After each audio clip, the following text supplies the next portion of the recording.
Working on this Husqvarna LC 221AH mower today. It's a Briggs & Stratton engine, just a Husqvarna body. Anyhow, customer complained that it was hard to get it started, and when they did get it started, it seemed like it didn't want to stay running. The gas smelled really old, so I go ahead and drained it. I rebuilt the carburetor, and I was able to get it started after that, but it wasn't running well. And when I took off the cover, the air filter housing, so that I could see what was going on, there was a lot of oil building up in here. And you may or may not know that this tube comes from the crankcase. So above the piston, we have what we call the compression chamber. Below the piston and where the crankshaft is, we call that the crankcase. And there's a little bit of combustion gases that always sneak past the piston on the power stroke, and they get on the wrong side of the piston underneath the rings. And instead of that pressure building up and causing problems, we vent that.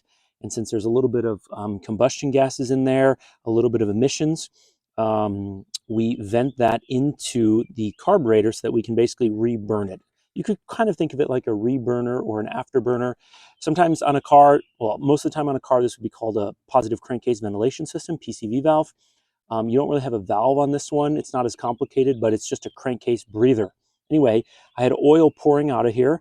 Not pouring, I would say a steady drip. I checked the oil level. The oil level looked fine. The oil did look kind of odd. It didn't look new, but it also didn't look black. It had this grayness to it. And now I kind of know why that is, which is what I suspected. So basically, I'll show you a video of what this does when it starts up, and then we'll tear it down and I'll show you what's happening inside the engine, because this engine is smoked.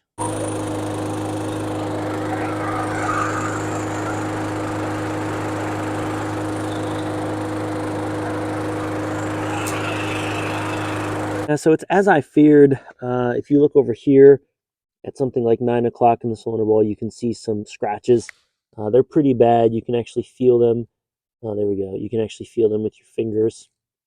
And basically what those do is they decrease the compression. So basically, as the piston comes up on the compression stroke, gases slip around the piston and get underneath.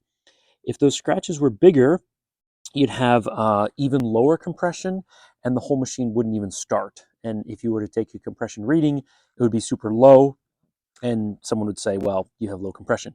But it's kind of in between. The compression's high enough that things still fire and you get combustion, but the leakage is so great that it dumps oil out of the breather into the air filter. So anyway, hope that helps sort of connect the dots for someone between symptoms and cause.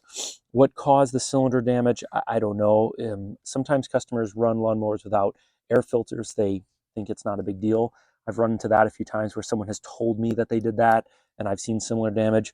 Could be a manufacturing defect, could be foreign material. It's hard to say, and I don't normally go down that rabbit hole. It's not really worth it to any customers. So anyway, hope that helped. If not, give this thing a dislike and go check out Steve's Small Engine Saloon. He's pretty interesting. Take care.